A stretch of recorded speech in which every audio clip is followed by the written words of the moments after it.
people to do that. Maybe Alifa, Maria has a question in the chat. Would you like to perhaps address that? Yeah, sure. Thank you, Maria. It's a very interesting question. So the question is, Maria, the question Maria is asking is that how the local communities can be empowered to help in conservation, both by using their knowledge and training them. Now, according to me, like in what I understand is that it totally depends on what your project is, what your research question is, and in what matter you are actually thinking about just the local ecological knowledge. So, for example, if there is a certain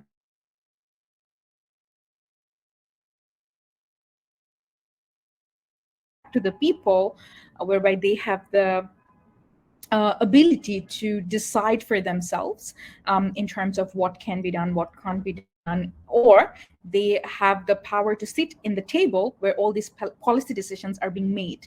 That's one way of empowering them. But it totally depends on what sort of empowerment you are talking about, what sort of problem you're trying to address. Personally, I also believe that when we think that we can empower someone else, that also takes away the power of those people. So we also need to be very careful about using these terms and using them in a broad sense that a certain agency can really empower another agency in terms of in terms of giving that community a certain sort of a training. Rather, what would I believe would be a great starting point is trying to understand that what sort of power structure already exists, what sort of practices that are already exist. Is it really conflicting with the practices that we are proposing? For example, as we work with sharks and rays, is the practices really conflicting with the goal of conservation of sharks and rays? And does this behavior needs to change, or can we really work with the communities upholding the already existing behavior in a way which is sustainable? Now, if I really go out with the mindset that I need to train these people and I need to empower these communities in certain sort of a sense, that puts me in a seat of a driver, and that sometimes also takes away the power of those communities and kind of try to train a community in a sense that I think is right. So I don't know if I've answered your question, but depending on what sort of project you're talking about, what sort of problem solving you're talking about, there can be different types of empowerment scenarios. But all that said, I think great ways of really giving the power back to the communities is creating collaborations which are meaningful and effective, whereby these people have the voice said and heard by the people who have the power to make the policies, and then respected in their own ways. And if there is a situation of conflict comes in, like anybody else, they need to give enough respect to mitigate that conflict in a way where both parties win in some way or the other. If that answers your questions a little bit. I've gone everywhere, I think, with this question. Thank you. Sorry that I came in late. I was trying to find a nook so that I didn't disturb other colleagues. But thank you so much for your answer. It was actually not where I was aiming to get the response from, but actually it turned out to be something much better.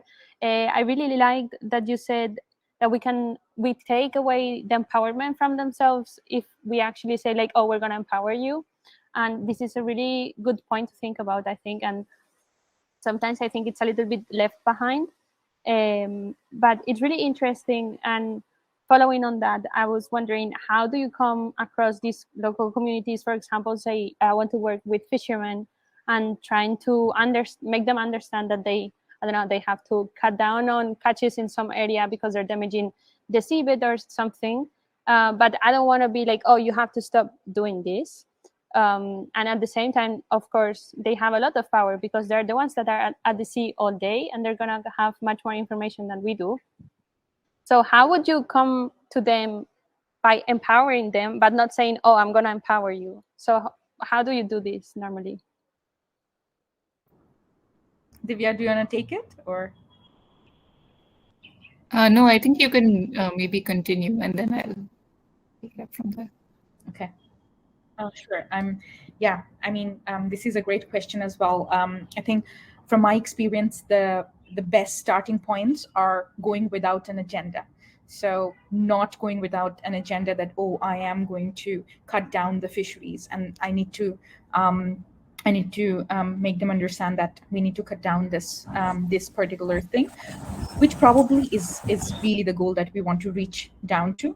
But I kind of think that the great first way is to go out with it without an agenda if you're a manager, and try to really see the social fabric, the motivations of the fishers, why they do what they do, what sort of power structures are there, the real agents of taking these decisions or not. For example, in many cases in artisanal fisheries in the global south, you'd be seeing that a lot of the fishers do not have the power to decide what they catch, where they catch, what sort of gear they use, because they do not have the money or resources to buy their own nets or boats. So they work for a boat owner or probably for a company, and those companies and boat owners really do have the power to decide how much they're going to catch and where they're going to catch. So before coming down to a solution, I think it's extremely important to try to understand what's happening there with these people and what are the motivations of these people. And once you know the motivation, that why a certain person does something and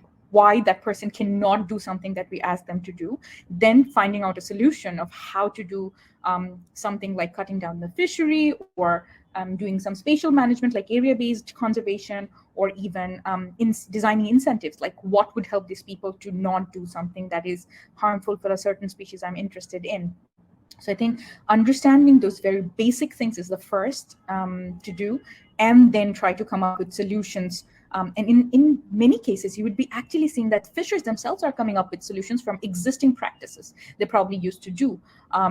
For example, setting out a certain area they wouldn't fish, wouldn't catch pregnant animals, or a certain size and stuff like that, which probably have got lost through time because a lot of the capitalistic fishing ventures had come in these areas.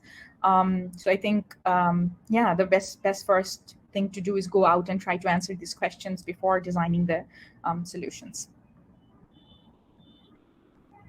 Thank you very much. That was super helpful. Yeah, great. I think, I mean, I completely agree with whatever Alifa had said. And both in terms of, letting people tell you about indigenous solutions, as well as in sort of recognizing efforts perhaps that they are already making. Because we tend to go in saying that we have to create change because we are the conservationists. But often you may find that the communities have recognized these problems already and they are already doing something. And therefore, maybe your intervention is just how do we support more people to start doing these kinds of things? Thank you. That was a really good point. So maybe in some cases, it's better just to approach them by saying, like, we have seen this problem. What solutions do you already have? Okay, rather than saying, oh, we need you to solve this or whatever. Thank you. That was helpful. So does anyone else have questions, or would you like to, tackle the question that we have for you? Are you asking me? No, I'm generally asking, yeah. Oh, okay, sorry.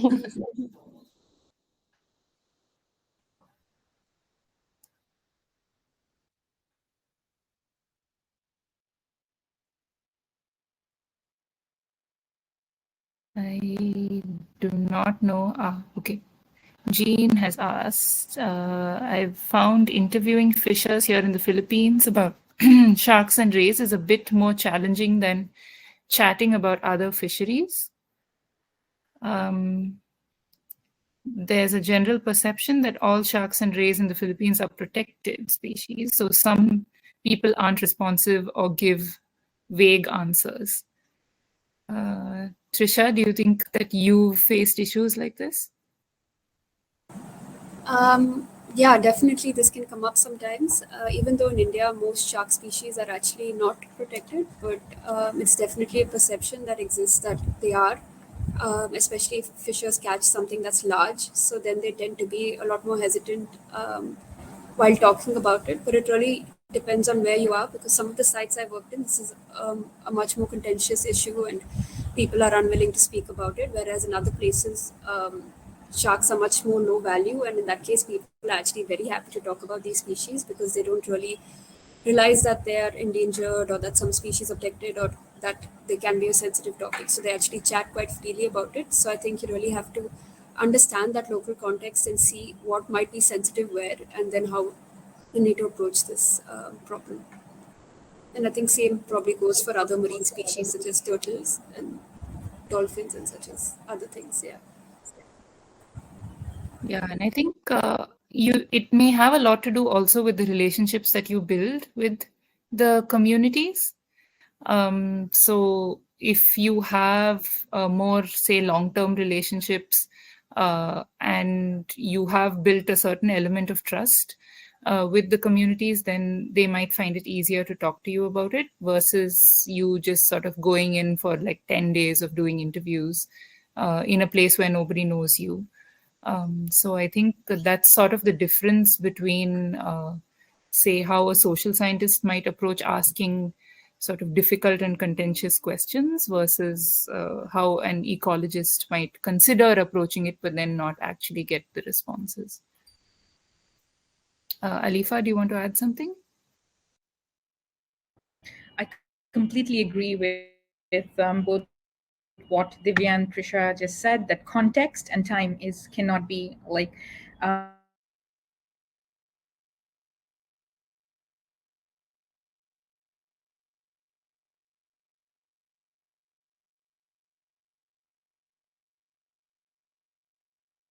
crucial I think we've lost Alifa to some kind of power shutdown.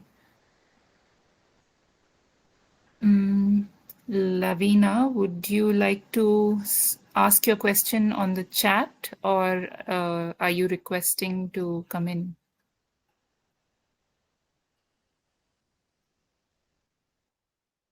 Okay.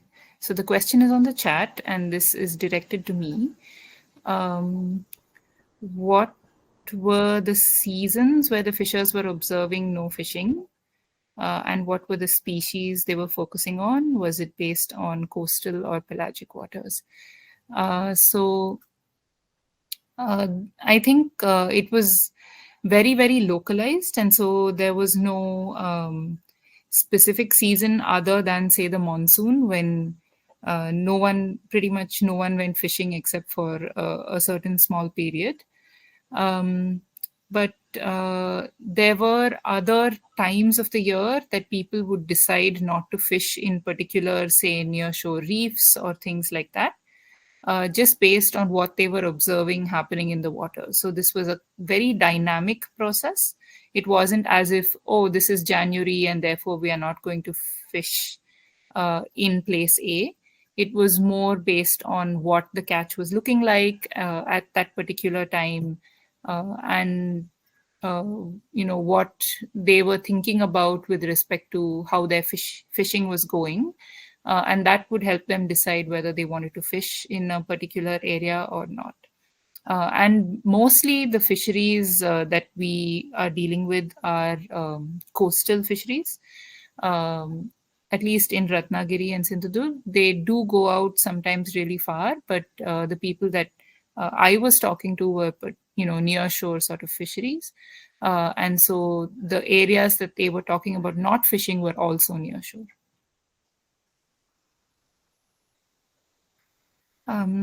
Okay, a follow-up question. Was it based on breeding, migratory patterns, or aggregations?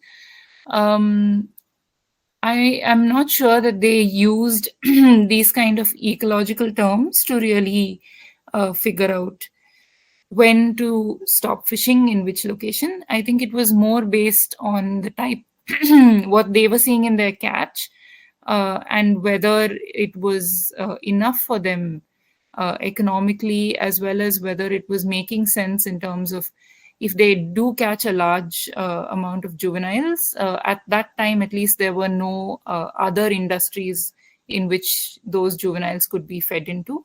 And juveniles would not bring them as much money as if they caught adults. So these were the kinds of things that they were looking at to make decisions about whether to fish in a place or not.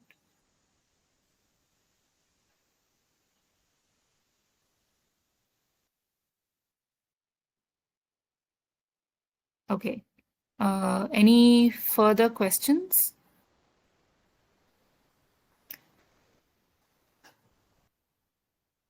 Okay, so while we have a question from Emily, how important do you feel learning about animal behavior and sharing it with local communities are?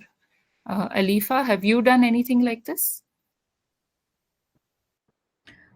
Particularly, I haven't had the experience to work with animal behavior, but we did some studies looking at aggregating sites or breeding sites, pupping sites, and or these fishers do have knowledge on such important or critical habitats in specific to species which are very readily recognizable, not species which are a little difficult to recognize. For example, the sawfish or some species of guitar fishes. I think it would have been great if we could really find out methods to exactly look at ecological studies where we know the exact animal behaviors through local ecological knowledge. And I think in other animals, there are such studies. I haven't read, and please correct me if I'm wrong, I haven't read much where shark behavior have been observed by fishers and then reported, apart from aggregations or bleaching of manta rays or a breeding site and stuff like that. But I think it'd be a very exciting project to look at how in depth can you go with animal behavior and the knowledge of local communities. Now, about sharing this knowledge with local communities, well, in many cases, I've found that I know less than the local communities do regarding a certain species at sea, because I had very less opportunities to go out this at the sea to see these animals alive rather than working on landing sites or with people. So I didn't do much regarding sharing a lot of the animals' behavior with the local communities. Rather, learned a lot about the animal from them.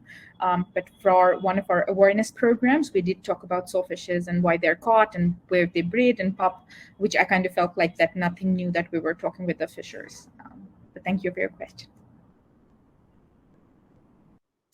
Trisha, I'm sure you have something to add.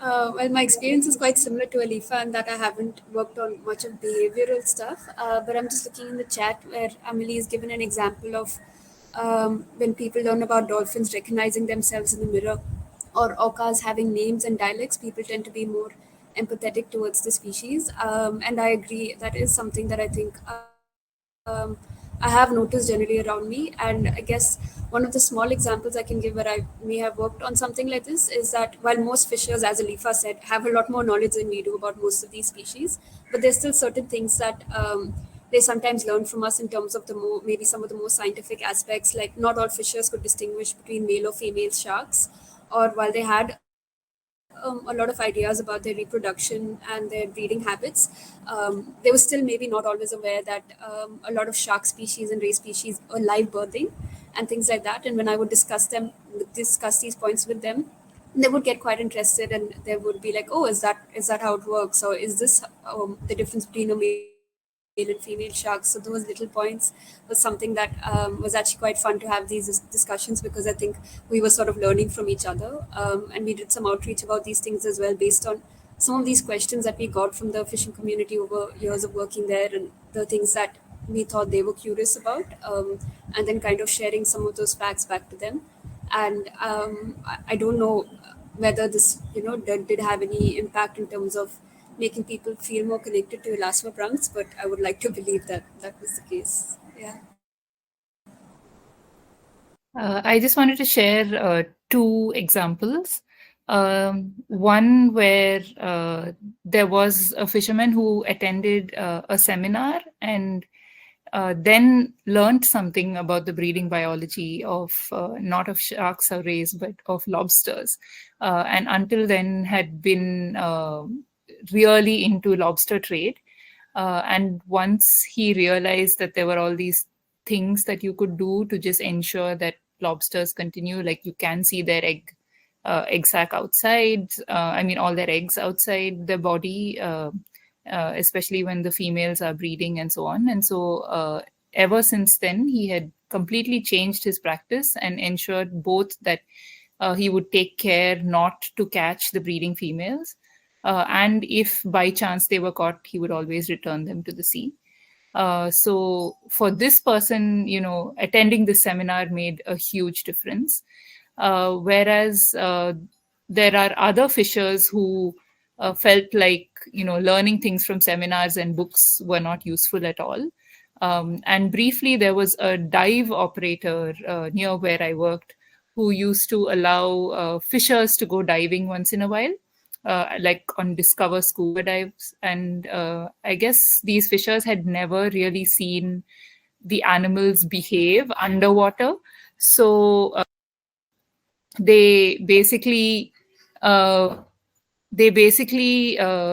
encountered live animals for the first time. They'd always just seen them thrashing around in the nets, and so this was a completely new way for them to experience the animals. And I think that completely changed the way they approached fishing ever since then.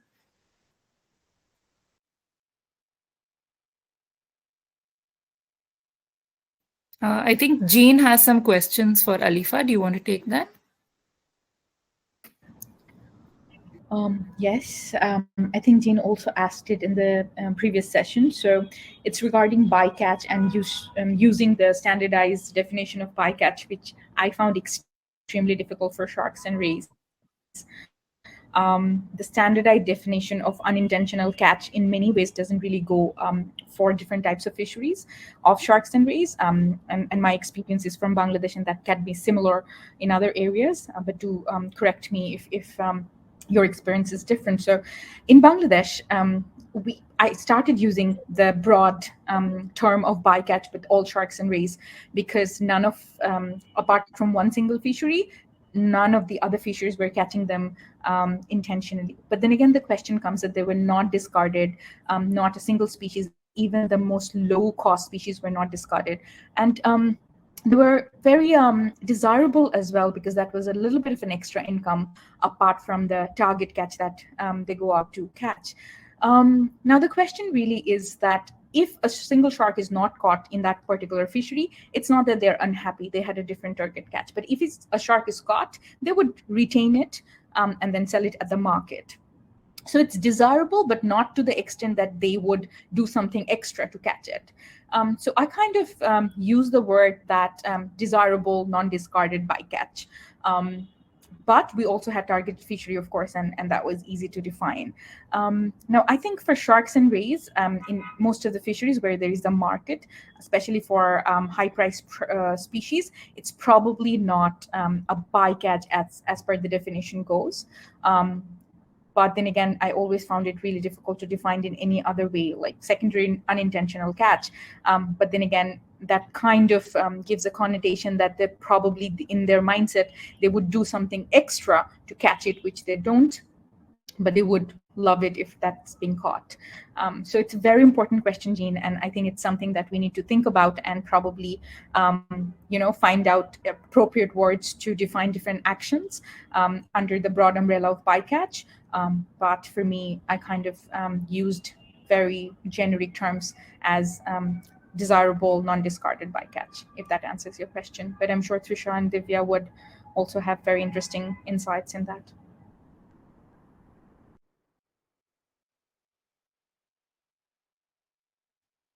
Trisha, I thought maybe you could. Yeah, I can just quickly add something. I mean, as Alifa said, it's a very complex and not a very straightforward term. But for my rhino ray study, I think it was very clear that those species were bycatch by a lot of the definitions, just because this is how the fishers themselves described it. So they would call it an accidental catch or a catch that they got by chance, or use certain words like that, that made it very clear that it's not something that they targeted in any way at all. And they would also sometimes discard it if they were very small size individuals and juveniles that were caught. So in this case, it was quite straightforward to sort of say that, okay, yes, this is bycatch, and it's something that can be treated as bycatch, and maybe those are the kind of interventions that we need to start thinking about. But in many other cases, it's very challenging, and I find that trying to go by what the fishers definitions are and what their intentions are can sometimes help, because is it something that they intended to catch, or is it something that's completely accidental, or something that's maybe not targeted, but it's a bit opportunistic, that they go out and they see these species, so they do catch them. So there is that bit of a spectrum, and trying to go by their intentions does help break it down sometimes. Yeah, I just wanted to add that perhaps for like tropical multi-species fisheries, I have begun to wonder if species is the right unit to kind of understand bycatch. Because what we've been seeing, even with teleost fish and everything else, is that there are like species that could be commercially really high value, depending on the number of individuals caught or the season, depending on what demand is like at that particular time. And those very same species would be considered bycatch at a different time of year. And depending on if it's just one individual caught, it perhaps is just not worth the while of the fishermen to go find that particular trader to sell this fish. So at that moment, this species is considered bycatch. I think it's very context dependent. And so I don't think we can sort of just take this species specific definition of bycatch that was developed in the global north and just apply it to the kinds of fisheries that we have. And I definitely think, like Alifa was saying, that we need to develop different terms to kind of describe what we see in our fisheries, and that perhaps bycatch may not be the right term to use.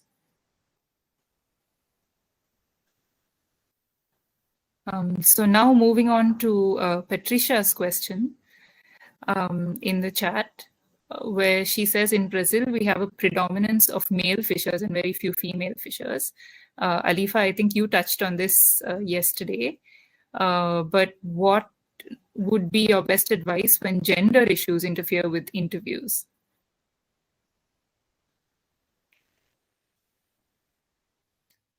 I don't know if we've lost Alifa, but maybe I can get started with the question. The way that I have gone about this often is that when trying to do interviews with fishermen and sort of not being able to include the women, because we are talking about the aspect where the men are going out to sea and perhaps no women are involved in that. I've always found it useful to approach a man through the women in his life. Often to go, make friends with the mother or the wife or the sister or whoever first, and then sort of approach the person that I actually want to talk to, because often that has given me much more insight into things than just talking to the man themselves. One example that I'd like to talk about is when I wanted to understand why there were some fishers who were following the management regimes that the local community had set in place to kind of sustainably manage their fisheries. And then there were these others who were just not doing that. I noticed that the ones who were not doing it were migrant fishermen, and I didn't understand what was sort of driving them to do this. But when I spoke to the women in their lives, they told me about this whole aspect that I had not considered, which was about wage-based employment. So the fisheries typically didn't have wage-based employment unless there were migrant fishers involved. And they were the only ones who got salaries. Everyone else got a share of the profits. And so the women really liked the fact that they could count on these regular sources of income as opposed to these highly variable amounts of income. And so they were pushing the men in their lives to migrate into fisheries and become, wage-based employees, just because that would help them balance their household budgets better. So this was something that, never occurred to me as a conservationist, that perhaps, introducing some kind of an employment structure might be an approach to conservation. So, I mean, these are the kinds of insights that have come from talking to the women rather than talking to the men. But yeah, if you guys want to add something.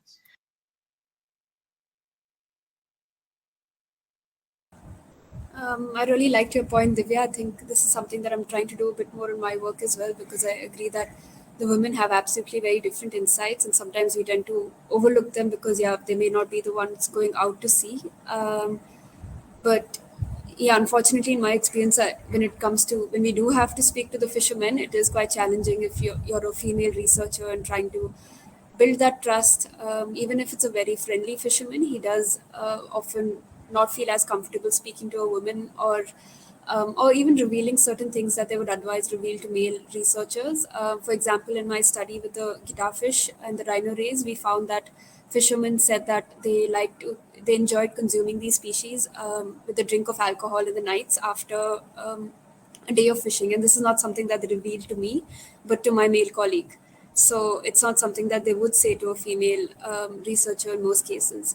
And I'm not actually sure what the best way to deal with these things are. I think having a mixed team wherever possible, where you have both men and women working on a project, is always helpful, because there are a lot of advantages to being a female researcher in the space as well, especially when it comes to speaking to fisher women and getting them to trust you and open up to you. It really helps. So even traders, who are often women, do tend to be a lot more comfortable, of course, speaking to other women. And it's also unfortunately helpful to have male colleagues who can help you in conversations with fishermen, or in situations where things get difficult. But I wish I had a better advice apart from that.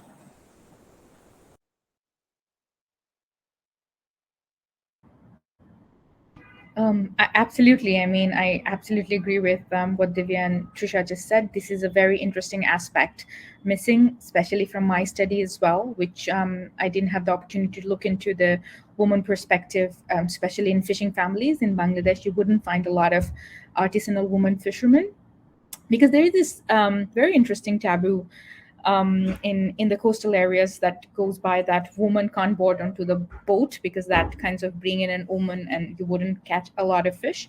Um, Although sounds very disrespectful for women, and you wouldn't really feel really good when you hear it for the first time. I also kind of thought that in my position, I wasn't the person to, challenge a social belief with a research question that I had. This is something that needed further understanding, further probably a different project to look at, and how to answer why such a belief is there, and what sort of social impact that might have. So for me to do the research, knowing that there is a certain sort of a taboo is there, was just to keep at it, building the trust and talking to the fishers, to a certain point when a fisher really invited me to their boat, saying that, where you are one of us, so you can board onto the boat. So that kind of time and kind of keep respecting, these boundaries of societal boundaries that we have, not questioning immediately a belief system that doesn't really go with you, was what really helped me kind of deal with that certain situation. But of course, there are gender issues that comes in play. So, for example, there are women who are indirectly dependent on the fishing communities, for example, fishing, for example, sorting the fish, drying the fish, not necessarily catching them. And they do have very interesting perspective in overall fisheries. And while we try to really talk with them in groups, of course, we kind of found that because of the religious belief in the coastal communities in Bangladesh, not a lot of the women felt really comfortable talking without the permission of the husband, or even come out of the house without feeling, there were a lot of barriers. So it was difficult for our research to be able to, break those barriers and go out and talk to them. But I kind of understand how important it was for us to really incorporate that particular component where we actually talk to the woman and spend some time in the houses and kind of find out the ways where these barriers could have been broken, and we could have had more opportunities to work with them. Something, of course, for the future that we think we would be doing. But I think one way that I kind of deal with the situation is not try to challenge everything that doesn't go with my belief system, and try to understand why, and then do what what we plan to do with this people. Yeah, hopefully we've answered your question, Patricia, but I think Patricia also has had a follow-up. When I was an undergraduate student, it took me 2 years to be allowed on board. Yeah, so I think we've all pretty much faced the same issues of not being allowed to go on the vessels until we really get to know people. Okay, so now perhaps we can address Elisa's comment, which is about exit strategies. So when we work with communities with an intention for long-term sustained strategies, we don't often think about exit strategies. How can one create a space where the community can self-regulate and manage? Are there any case studies of how this is done? Yeah, so I personally have not come across any case studies about this, but perhaps someone else who is here can help with some of these things. Alifa, Trisha, do you have any ideas? Not with fishing communities in Bangladesh, but I do have some experiences and lessons that I've learned from other projects, for example, climate change issues or agricultural issues, whereby there were like village community groups made which were self-sustaining with funding or some sort of a liaison with banks. For short loans and stuff like that, whereby these village community groups then organize themselves to keep on doing the certain project. For example, I don't know, safeguarding from tiger coming into the villages, or safeguarding a patch of forest. And these people were given enough help and training, and then a certain sort of an informal group were made, whereby the project wasn't there anymore in terms of money and all that, but those people were doing the same things with the help of the local government. Now, so those sort of example probably exist with a lot of other projects, but sadly I haven't come across anything in shark sciences or in the sphere of shark conservation. But there are projects which are looking into long-term impacts assessments and how to keep these communities going with solutions.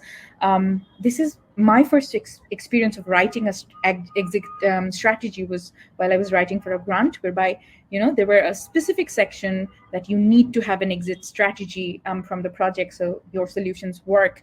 And that was the first time I actually started to think about it. And I think the best exit strategies to have institutional help in terms of local government, that because at the end of the day, single conservationist or a group of conservationists probably wouldn't be there for the longest of time for many reasons.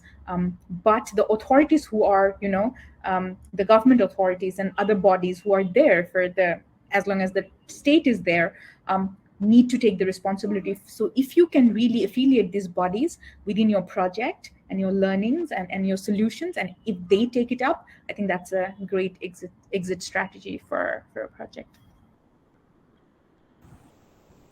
That's a really, really good point, Alifa. And as you said, I don't know any examples of this within shark sciences, sadly, though they probably might exist. But the one thing I thought of when I read Alyssa's question is I have seen this in other fields outside of the marine spaces as well, where a lot of projects end up having local champions or local ambassadors. And these are not necessarily your local research assistants per se, but are maybe influential people within the community or young people who are really interested in your project, and you sort of champion them to be the ones who during your project itself to be involved in the work to help spread whatever work or interventions you're working on within the local community, and they're the ones who then take that responsibility to try and ensure that this continues even after you or the NGO or basically the outsiders leave. So that's one of the ways to make it self-sustaining, having these local champions who are motivated and incentivized in some way to continue working on this, especially if they've been involved in the whole process themselves and have been involved in developing the solutions themselves. And this is something that I've seen working in some places, and maybe something that we need to start incorporating within our work as well. Yeah, I just wanted to, completely agree with both Trisha and Alifa, and to just highlight Alifa's point about other institutional support. Because often the communities that we are working with really lack a lot of institutional support. Even basic things that anyone else, any other citizen per se, would have access to. Often these fishing communities, especially, do not have access to many of those things. And I think creating those kinds of access systems, particularly in India, I think one of the main issues that has come up repeatedly is fishers' lack of access to capital and things like that.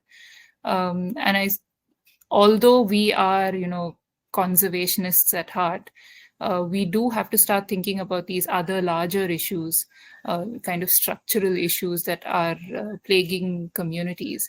And if we do want to exit a community, we will have to in some way help with putting some of these structures in place. Okay, so just reaching out to say that those of you who have further questions can either ask to, come in on screen or add your questions into the chat.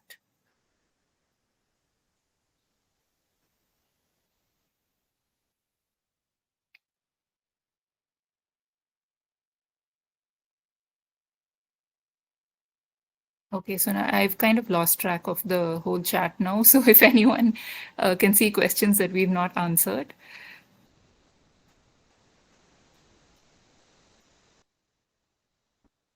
Probably have a question. I'm not sure if we have answered that. To what extent do you consider shark catch records have an impact on ray catches? Many guitar fishes are still considered sharks by many fishermen in our coast. It's asked by Bhagya Lakshmi. I'm sorry if I pronounce your name wrong.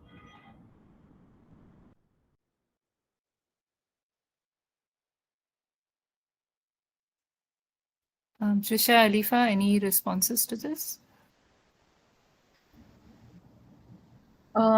Very quickly, so we looked at shark and ray catch together.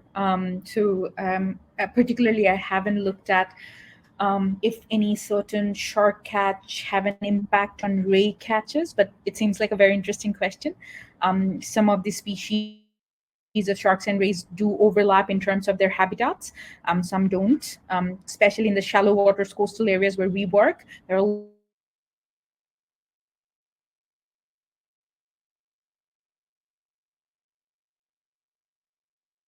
of sharks and rays that are in the identification of guitar fishes and ray is very easily identifiable by the fishers. So in my experience, none of the fishers really mixed with guitar fishes and rays.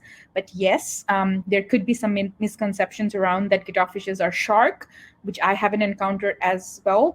In the communities that I've worked with, they think guitar fish is a whole different group of species within this realm of sharks rays. But yeah, that's a very interesting question.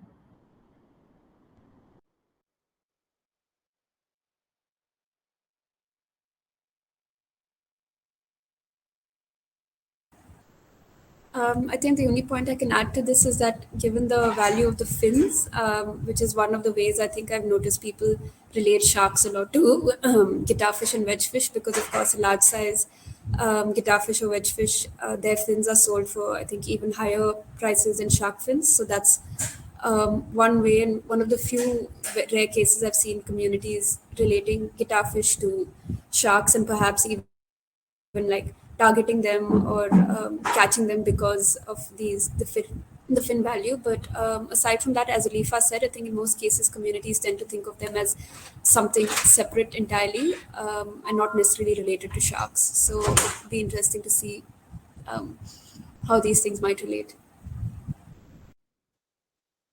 Yeah, the only thing that I can add is that in places where both sharks and rays were historically eaten, I think there has been at least a perception that with a decline in the amount of sharks available in the market, ray prices, the price of ray meat has gone up. And so perhaps that is sort of, can be linked to a greater catch of rays now that sharks have declined or something like that. But again, this is sort of just based on people's perceptions and probably needs other kinds of research to be corroborated.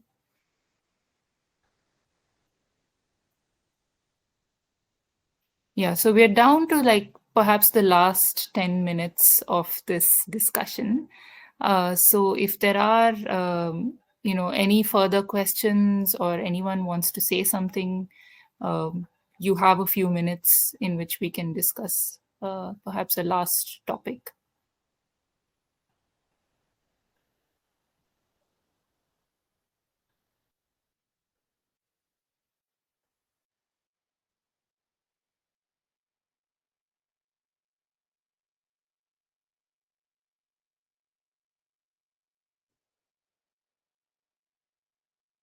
Okay, so we have a question here about using local languages to develop an information set for long-term monitoring. Could you suggest some tips that I can use for research? I think one of the things that I was particularly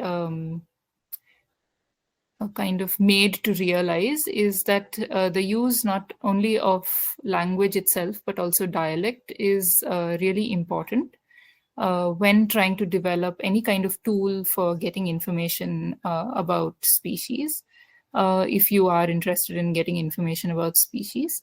For instance, I think I've brought this up before, but the fact that people have a local name for a species itself suggests that they know something about it.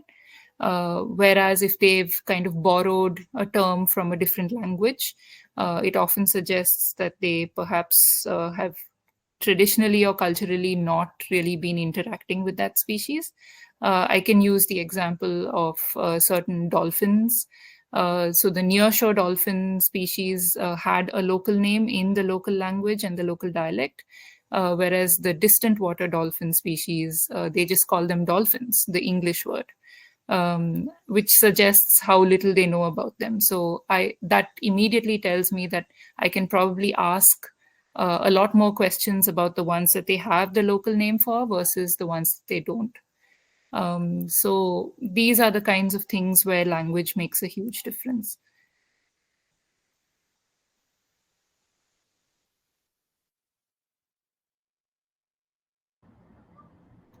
In regards to setting like a monitoring for a species group, using local language is a great idea.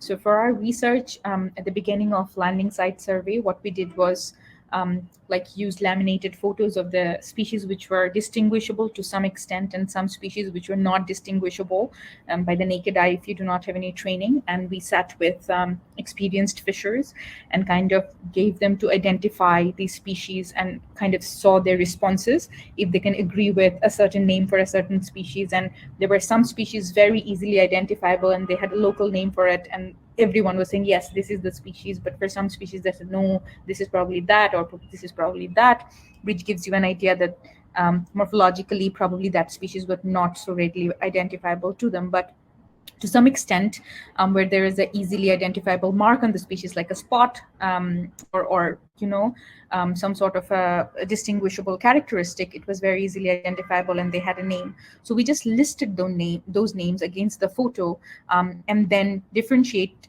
those names against different sites we were working in. So that kind of gave like a very simple table of different names of the same species in different areas, and that kind of helped us for further questionnaires or conversations, because now we know what particular name they use for a certain species. And I think that's also would be, although I didn't think about it in the monitoring perspective, but as you said, it can be a very good tool for monitoring in the longer term.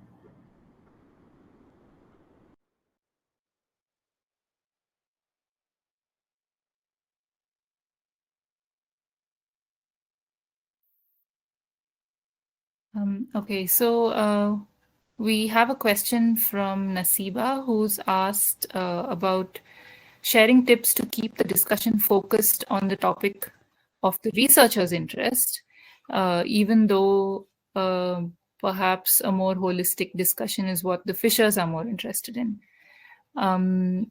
So my perspective on that is that it has always been useful to allow the fishers to talk about whatever they were interested in.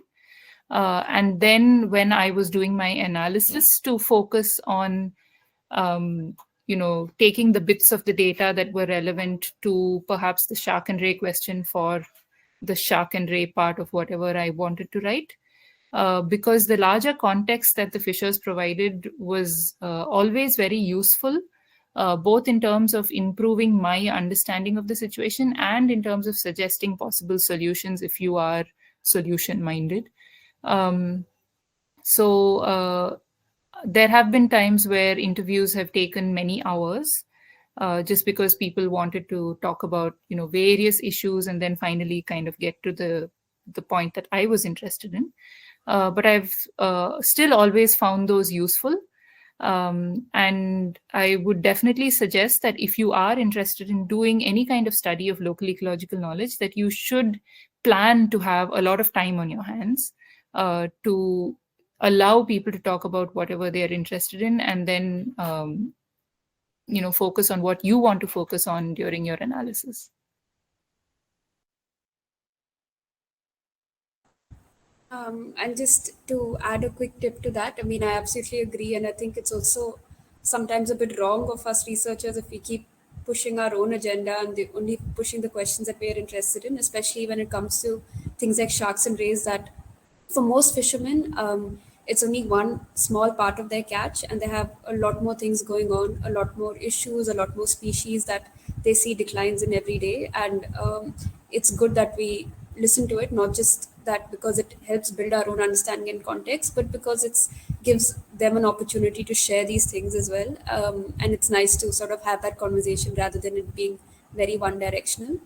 And I found it to also be a bit useful in terms of letting fishers or whoever I'm interviewing talk about these various different things, but at the same time once in a while bringing them back to the question that I asked, that is about sharks and rays or whatever it might be, trying to connect to whatever they last said or find a bit of an opening in maybe something they said and bring them a bit back to the question, and then again let them deviate and talk about larger issues. And sometimes I myself ask questions about a lot of larger contextual things, but then in the middle keep bringing back some of the more specific things that I want to ask, and that does usually in the whole interview kind of help me get some of the answers I want while also building a lot more interesting information and context.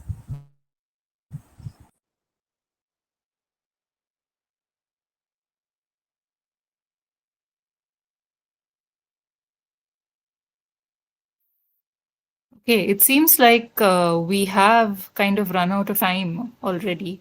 That was a really quick 1 hour. So thank you to everyone who, helped us kind of expand our thinking on local ecological knowledge with all the questions that you had. And also thanks for, being here through all these days of this workshop. I definitely want to thank Alifa and Trisha for all the time that you've put into this. And for everyone else as well, that you've given us many hours of your lives, participating in this workshop. But definitely thanks to Paula, the Shark Trust, for giving us this wonderful platform, as well as Paul and Hetty from the Shark Trust, who've given us a lot of their time and experience as well. And everyone at the IUCN Shark Specialist Group, because without their support, we definitely wouldn't have had this happen. So thank you, everyone. And I hope at some point we can meet in real life and not just over these virtual platforms. So for those of you who want, you can still, like, I think, stay on and have discussions in the chat. But I think the video part of this is going to close now. Thank you. Thank you, everyone. Thank you, Divya and Prisha. Amazing 1 hour. Thank you. Thank you. Thank you, everyone. Bye, See you. everybody.